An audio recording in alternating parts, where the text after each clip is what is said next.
السلام علیکم ناظرین، فریال عباسی آپ کے ساتھ موجود ہوں. صحافی سینئر تجزیہ کار صابر شاکر صاحب ہمارے ساتھ موجود ہیں. سوالات اور جوابات کا کچھ نیا سلسلہ لے کے آپ کے پاس حاضر ہوئے. پچھلے عرصے میں بھی آپ سے جو بات ہوئی یہی ہوئی کہ آپ اور مزید بہت سارے سینئر صحافی وہ کہہ رہے ہیں کہ بیک ڈور مذاکرات چل رہے ہیں، اب کیونکہ عمران خان کے علاوہ اس نظام کے پاس بھی کوئی آپشن نہیں ہے، یعنی اس پورے ہجان سے کیوس سے نکلنے کا.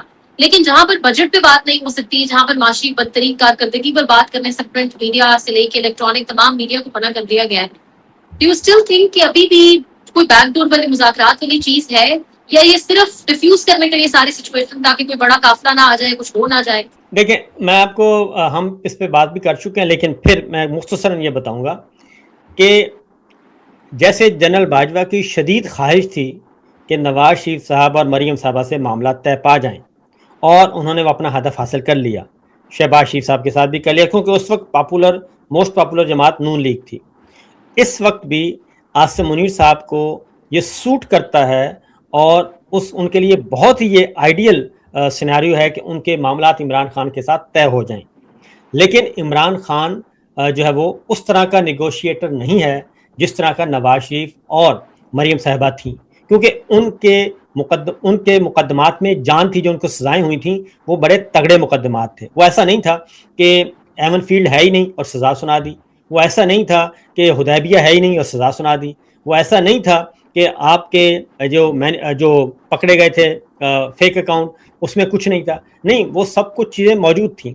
اس لیے ان کو پتہ تھا کہ ہمارے جب تک معاملات طے نہیں ہوں گے اس وقت تک یہ ہماری دمڑی اور چمڑی اور یہ ساری دولت نہیں بچ سکے گی. اس لیے ان کے ساتھ معاملات ان کے بہت آسانی سے ہو گئے، اور مریم صاحبہ نے بھی، نواز شریف صاحب نے سب کچھ سرنڈر کر دیا اور اپنے آپ کو پیش کر دیا. اور اسی طریقے سے پیپلز پارٹی کے ساتھ بھی یہی مسئلہ تھا، ان کے بھی مقدمات تھے.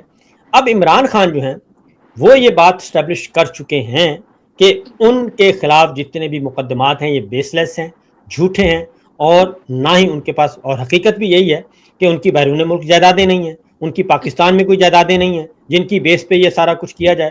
اور ان پہ کیس بنا، عدت کا بن گیا، 9 مئی کے بن گئے، توشہ خانہ 1، توشہ خانہ 2، توشہ خانہ 3، توشہ خانہ 4.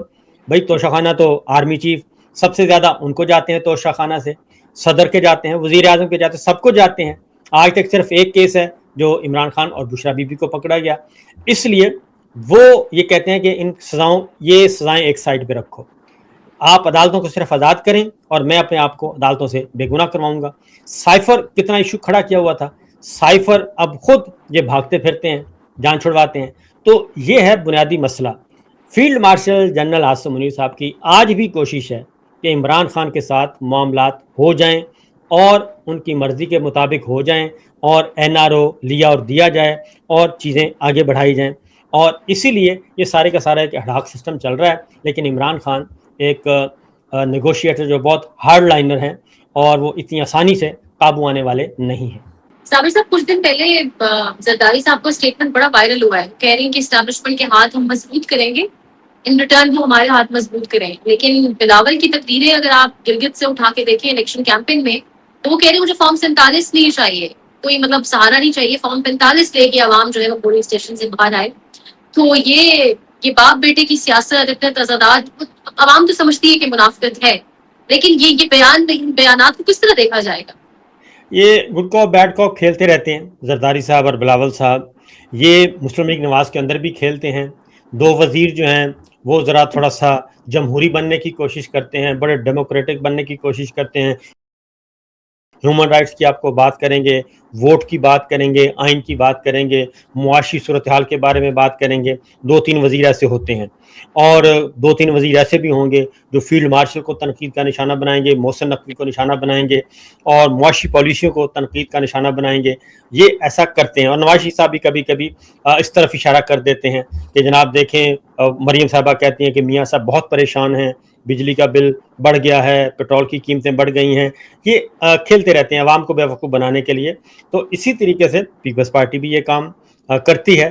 اور زرداری صاحب چونکہ ایوان صدر میں موجود ہیں، بلاول صاحب وزیر اعظم 2.5 سال کا جو ایگریمنٹ ہوا تھا وہ ایگریمنٹ ٹوٹ گیا، اور وہ ملٹری لیڈرشپ کی وجہ سے ٹوٹا، اور نون لیگ تگڑی ہو گئی کیونکہ ان کو فارم 47 کے ذریعے سمپل میجورٹی ایوان میں دے دی گئی. جو کہ گیلانی صاحب نے کہا کہ بھئی 50-50 تھا، 2.5 سال آپ ہوں گے پرائم منسٹر، 2.5 سال ہم ہوں گے، اور ایوان صدر میں بھی اسی طریقے سے تبدیلی ہو جانی تھی، لیکن اب یہ بھاگ گئے ہیں اس معاملے سے. تو اس لیے زرداری صاحب، بلاول صاحب کو کچھ نہیں ملا ابھی تک، بلاول بھٹو کو. وہ ابھی تک ایک سمپل رکن قومی اسمبلی ہیں اور وہ وزیر اعظم بننا چاہتے ہیں، اور ان کو یہ بھی پتہ ہے کہ اگلی باری جو فکس میچ ہے، فکس میچ کے مطابق مریم صاحبہ کی ہے، اور اگر فیلڈ مارشل اور آل شریف کی انڈرسٹینڈنگ رہتی ہے تو پھر مریم صاحبہ کی اگلی باری ہوگی. اور اگر یہ بریک اپ ہو جاتا ہے اور اس کے بعد پھر کھیل اوپن ہوگا. تو اسی لیے گلگت بلتستان میں بھی وہی گیم چل رہا ہے، کیونکہ آپ نے دیکھا ہوگا کہ ندیم افضل چند جو ہیں وہ کل بولے ہیں، اور وہ کہتے ہیں کہ پنجاب پولیس سے 5000 کیوں اہلکار تعینات کیے گئے گلگت بلتستان میں، کسی اور صوبے سے کیوں نہیں آئے، مرکز سے کیوں نہیں آئے، کوئی فیڈرل فورس کیوں نہیں آئی، رینجر کو بلا لیتے، ایف سی کو بلا لیتے. لیکن وہ پنجاب پولیس سے گئی ہے گلگت بلتستان میں. وہ انڈرسٹوڈ ہے کہ گلگت بلتستان کا میچ جو ہے فکس کیا ہوا ہے، نتائج فکس کیے ہوئے ہیں، اور اسی لیے پی ٹی آئی کو باہر رکھا ہوا ہے اور ان کو اوپنلی موقع دیا جا رہا ہے کھلم کھلا. وزراء بھی جا رہے ہیں، گورنر بھی جا رہے ہیں، سرکاری جہاز استعمال ہو رہے ہیں، نواز شریف صاحب بھی ہوا ہے. تو بلاول بھٹو کو یہ بات بھی نظر آ رہی ہے کہ یہ ممکن نہیں ہے کہ وہ اگر خاموش رہیں گے تو یقیناً ان کا جو ہے سیاسی طور پہ ان کا جو بھرکس پہلے نکلا ہوا ہے وہ سندھ بھی ان کے ہاتھ سے نکلتا ہوا محسوس ہوگا. سر میں یہی سوال بھی کرنے والی تھی کہ آپ کے پاس اس حوالے سے کیا خبر ہے، یہ بات چل رہی ہے کیونکہ بندر بانٹ ہو چکی ہے، نتائج کہیں تیار پڑے ہیں اور نون لیگ کو اس میں ایک بڑا حصہ مل رہا ہے. اس کے بعد کیا 28ویں ترمیم کے حوالے سے پیپلز پارٹی کا ریئیکشن آ سکتا ہے یا نہیں؟ پیپلز پارٹی بس سندھ ان کی گود میں جب تک ہے تب تک تو کچھ کہیں پر بھی ریئیکٹ نہیں کریں؟ نہیں، پیپلز پارٹی اندر سے تو خوش نہیں ہے، فرینکلی آپ کو بتاؤں وہ بالکل خوش نہیں ہے، اور بجٹ میں بھی جہاں تک ان کی ہے ریزسٹ کر رہی ہے. اور یہ اس میں ایک بات ذہن میں رکھیے گا کہ یہ کوئی پاکستان یا پاکستان کے عوام کی وجہ سے نہیں ہے، یہ ان کے سیاسی مفادات ہیں. کیونکہ این ایف سی اگر ریورس ہوتا ہے تو سندھ کو اس کا حصہ بقدر جثہ وہ کم ہو جائے گا. اور اسی طریقے سے اب ایک اور تجویز چل رہی ہے جو کل نوید قمر صاحب نے 2 دن پہلے کہہ بھی دیا کہ بجٹ کے اندر ان کے اختلافات ہیں. بجٹ میں کیا ہیں، وہ کہتے ہیں کہ چلیں اگر اس طریقے سے نہیں، آپ نے این ایف سی میں کٹ نہیں لگانا صوبوں کو تو پھر کسی انڈائریکٹلی لگا لیتے ہیں. وہ کیا طریقہ ہے کہ دفاعی بجٹ میں صوبے اپنا حصہ ڈالیں، سیکورٹی معاملات میں صوبے اپنا حصہ ڈالیں. تو اس کا تعلق بھی وہی ہے کہ صوبوں کے جو مالی جو مفادات ہیں وہ اس کو نقصان پہنچے گا. دیکھیں خیبر پختونخوا ان کا تو مقروض ہے فیڈرل گورنمنٹ، اور ان کو تو کوئی پوچھتا ہی نہیں ہے. بلوچستان ان کا اپنا صوبہ ہے، وہ کوئی ایشو نہیں ہوتا، کبھی بھی نہیں ہوتا. وہاں پہ اسٹیبلشمنٹ جب سے نواب اکبر بگٹی کا قتل ہوا ہے تب سے اسٹیبلشمنٹ مکمل طور پہ اس کو ہولڈ ہے اور وہ اپنی مرضی سے گورنمنٹ بناتی ہے. رجسٹر صرف سندھ سے آتی ہے کیونکہ سندھ دوسرا بڑا صوبہ ہے، اور اگر اس کے وسائل پہ اور اس کے حصے پہ کٹ لگایا جائے گا پھر ترقیاتی بجٹ جو ہے اس پہ معاملات چل رہے ہیں جو کہ ہمارا حصہ کتنا ہوگا. یہ بجٹ سے پہلے اس طرح کے، لیکن اس وقت سامنے کس کو کیا جا رہا ہے، سامنے آئی ایم ایف کو رکھا جا رہا ہے کہ جی آئی ایم ایف کر رہا ہے. تو آئی ایم ایف کو جب 12 ارب روپے کا جہاز خریدنا تھا اس وقت آئی ایم ایف نہیں آیا، اور جب اربوں روپے کی گاڑیاں خریدی گئیں بابوس کے لیے اور پولیٹیکل فگرز کے لیے اس وقت بھی آئی ایم ایف نہیں آیا. تو آئی ایم ایف کو سامنے رکھا جاتا ہے، پیچھے اصل میں ان کی اپنی بندر بانٹ ہو رہی ہے. تو یہ معاملہ بھی چل رہا ہے بجٹ کے پس منظر میں. شیخ وقاص اور سہیل آفریدی بھی آپس میں ان کی بھی جھڑپ ہو گئی ہے. دونوں سوالوں کو ذرا اکٹھا دیکھیے گا، اس کا جواب دیجیے گا، ایک بجٹ کے حوالے سے بھی اور دوسرے جو جھڑپ ہو گئی. پہلے سہیل آفریدی کا معاملہ دیکھتے ہیں. دیکھیں سہیل آفریدی صاحب جو ہیں وہ پہلے خاموش تھے شیخ وقاص اکرم کے معاملے میں. ہوا یہ کہ علی امین گنڈا پور صاحب جب سی ایم تھے تو بہت سارے لوگ سی ایم ہاؤس میں رہتے تھے اور سی ایم کی انیکسی میں رہتے تھے، سرکاری مہمان تھے اور آرام فرما رہے تھے. ان میں شیخ وقاص اکرم بھی شامل تھے. اس کے بعد ہوا یہ کہ سہیل آفریدی آ گئے. سہیل آفریدی آئے تو بہت سارے لوگ وہاں سے نکل گئے کیونکہ سہیل آفریدی صاحب جو ہیں وہ اسٹیبلشمنٹ ان کو روکنے کی کوشش کی، D G I S P R نے وہاں پہ گئے لیکن نہیں روکا جا سکا، اور بندے توڑنے کی کوشش کی، بندے نہیں ٹوٹے. سہیل آفریدی سی ایم بن گئے. اب وہاں پہ جو بہت کلوز لوگ تھے اسٹیبلشمنٹ کے، جن میں ایک شیخ وقاص اکرم صاحب تھے، وہ بھی وہاں سے چل دیے. اور جب وہاں سے چل دیے، حالانکہ جو میری اطلاع کے مطابق سہیل آفریدی نے کسی کو نہیں کہا تھا کہ آپ یہ خالی کریں. لوگ خود ہی نکلنا شروع ہو گئے اور وہاں پہ جو مہمان خانہ تھا وہ خالی ہو گیا, جس کا ہو سکتا ہے یہ بھی ایک شیخ وقاص صاحب کے ذہن میں یہ بات موجود ہو. اور بھی بہت سارے لوگ تھے اور جو کچھ تو کہیں اور چلے گئے, لیکن شیخ وقاص اکرم صاحب کے بارے میں گمان کیا جاتا ہے کہ یہ ہمارے وہاں پہ جو ملٹری لیڈرشپ ہے ان کے مہمان ہیں یا ان کے دائیں بائیں اڑوس پڑوس میں رہتے ہیں. اس طرح کی کوئی بات زبان زد عام ہے پشاور میں, اگر آپ کسی بھی اچھے سے جرنلسٹ کو پوچھ لیں تو وہ آپ کو بتا دے گا. تو یہ بات بھی ہوئی.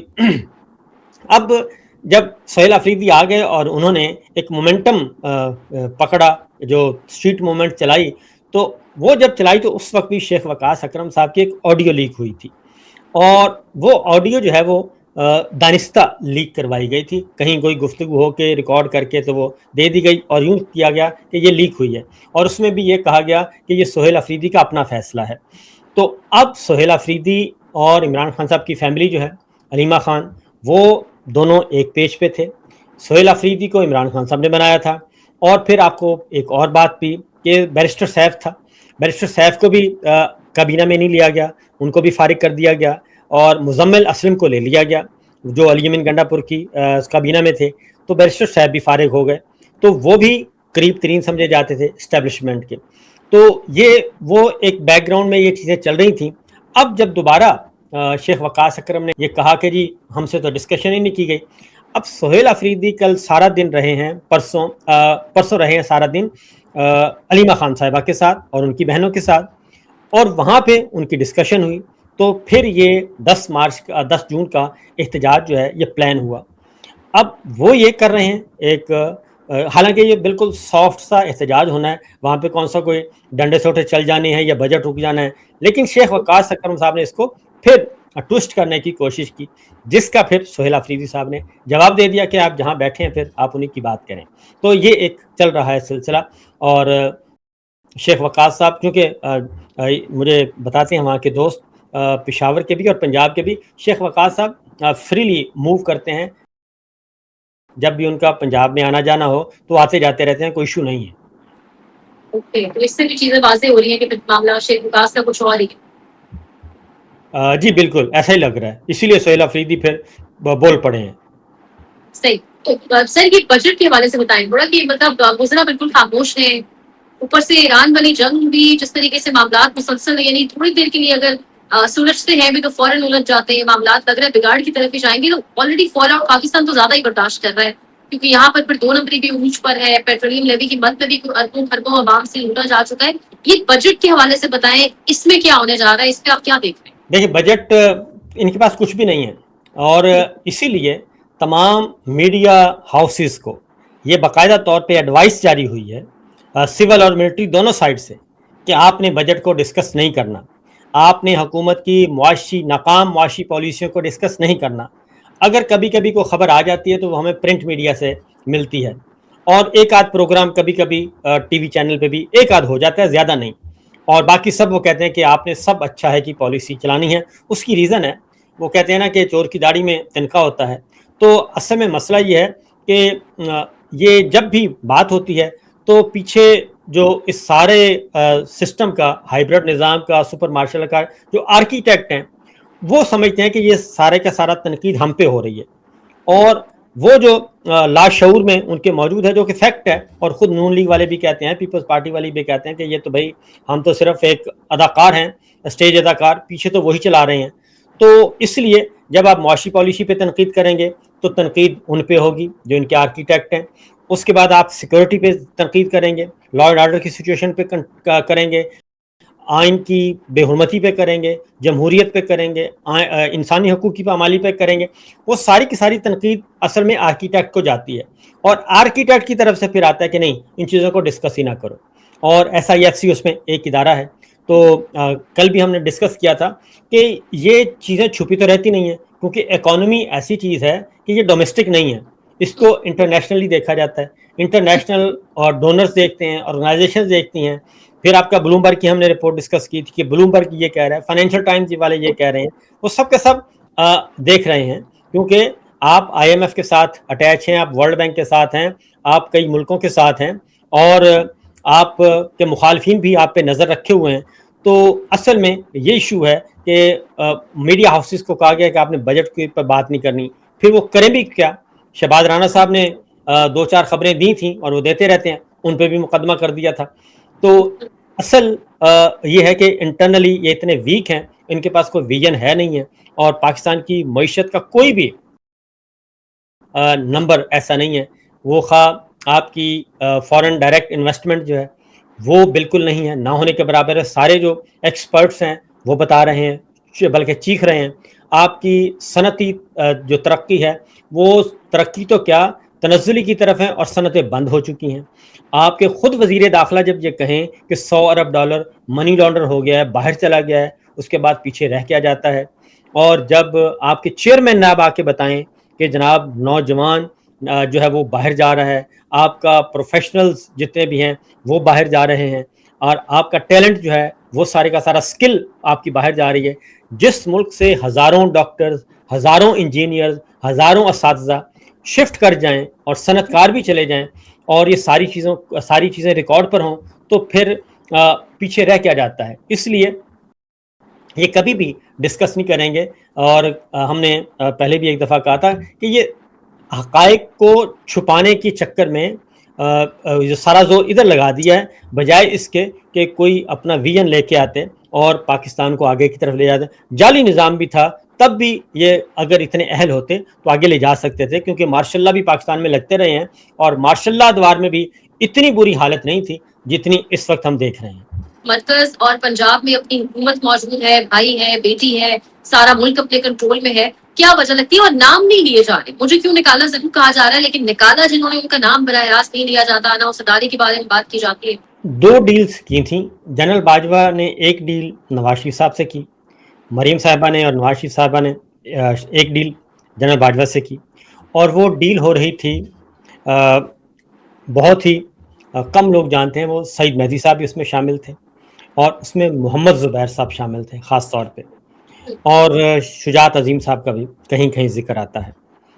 تو ان کے ذریعے جنرل باجوہ کے ساتھ معاملات طے کیے جا رہے تھے, نواز شریف صاحب اینڈ کمپنی اور مریم صاحبہ.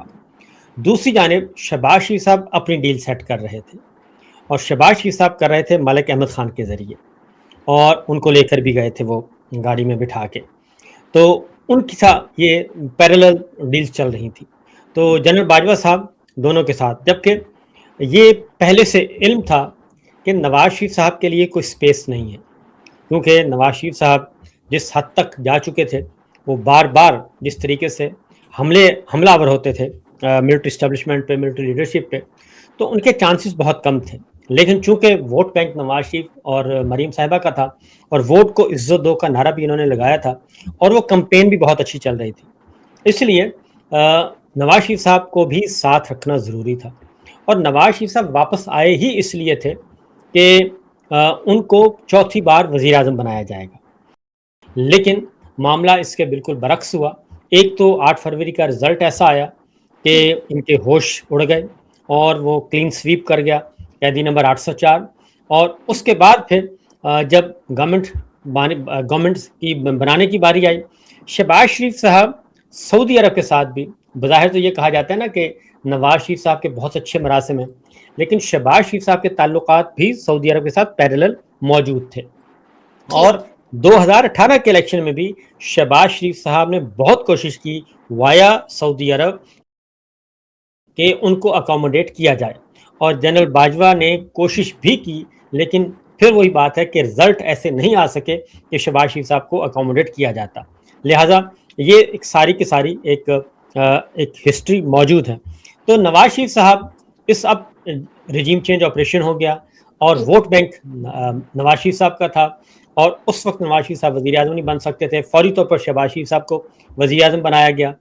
اس کے بعد ان کا خیال تھا کہ جب الیکشن ہوں گے تو نواز شریف وزیر اعظم ہوں گے, لیکن اس میں بھی نواز شریف صاحب فارغ ہو گئے, اور فارم 47 ہونے کے باوجود جو ہے وہ شہباز شریف صاحب کے نام قرہ نکلا. پیپلز پارٹی نے بھی اپوز کیا, اور ملٹری کے اندر سے بھی یہ معاملات تھے کہ یہ نواز شریف صاحب, اور پھر شریف فیملی بھی جانتی تھی, اور شریف فیملی کے دوست بھی جانتے تھے نواز شریف صاحب کے کہ یہ نہیں چل سکیں گے.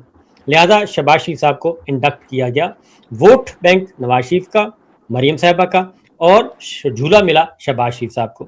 تو اس لیے نواز شریف صاحب کو یہ دکھ موجود ہے کہ ان کو شیروانی کا لارا جھانسا دے کے سب کچھ کر کے این آخری مومنٹ پہ آ کے ان سے سب کچھ چھین لیا گیا. پھر کسی اور حلقے کا فارم 47 جو ہے وہ منظر عام پہ نہیں آیا, نواز شریف صاحب کا بار بار آیا, اور ان کا جو فورجری ہوئی, پھر ان کا ریٹرننگ افسر چینج کیا گیا کیونکہ یہ الیکشن تو ہار چکے ہیں, اور نواز شریف صاحب واقعتاً ایک سختے میں ہیں. اور پھر عاصم منیر صاحب کو فیلڈ مارشل بھی نواز شریف صاحب نے بنایا وایا عرفان صدیقی صاحب مرحوم جو ہیں, ان کے ذریعے معاملات ہوئے تھے, اور ان کو پورا یقین تھا کہ آرمی چیف بھی میرے ہیں, چیف جسٹس بھی میرے آ گئے قاضی فائزی صاحب, الیکشن بھی ہم نے چوری کر لیا اچک لیا ہے تو میری باری آئے گی. لیکن اس ساری کھیل کے باوجود نواز شریف صاحب کی باری نہیں آ سکی. تو ان کے ذہن میں وہ موجود ہے, اور نواز شریف صاحب جو ہیں وہ ذہنی طور پر واقعتاً جو ہے وہ اپسیٹ لگتے ہیں اس ایک ایشو کو لے کر, کیونکہ شہباز شریف وزیر اعظم 2 دفعہ بن گئے, اور بیٹی بن گئی سی ایم, اسحاق ڈار صاحب جو سمدھی ہیں وہ بن گئے ڈپٹی پرائم منسٹر, باقی سارے اکوموڈیٹ ہو گئے.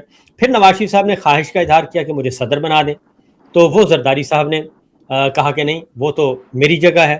پھر اس دوران ایک اور اٹیمپٹ کی گئی, زرداری صاحب نے کہا کہ اگر آپ نے ایوان صدر لینا ہے تو پھر ہم 2.5 سال بعد آپ وزارت عظمیٰ ہمیں دے دیں, اور بلاول آ جائے گا وزیر اعظم, آپ ایوان صدر میں آ جائیں. وہ بات بھی نہیں بن سکی. پھر انہوں نے عاصم منیر صاحب کو بھی کہا کہ آپ صدر بن جائیں. تو نواز شریف صاحب کے ذہن میں بیک گراؤنڈ میں یہ ساری چیزیں موجود ہیں, اور وہ اپسیٹ کرتی رہتی ہیں ان کو, اور وہ پنجابی میں کہتے ہیں کہ سرلیاں مارنا, تو یہ سرلیاں مارتے رہتے ہیں. بہت شکریہ سر آپ کے ٹائم کا, تھینک یو سو مچ.